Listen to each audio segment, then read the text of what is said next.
ቤተሰቦች እንዴት ናቸው? ሰላም ናቸው ወይ? ሙሉ ቪዲዮ ደግሞ አሳያችኋለሁ። አይተመችም ሲል ነው ቀራርጬ የቀረጽኩት ማለት ነው።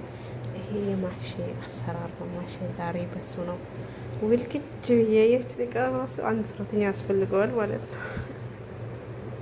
ይሄ ደግሞ ውሃው ነው ማለት ነው። አያችሁት? ውሃው ነው አሁን ጨምሩበት ነው ማለት ነው። ማጄን ትንሽ ባህራት ከመሆኑ ፍልፍል አስወጥ አድርግቻለሁ። ያኔ ሐሽዋው ላይ ደግሞ ሁሉም ነገር ስላለበት ያኔ ለመብሰል አህል ነው እንደዚህ ያረጋሁት ማለት ነው። ቢስሚላህ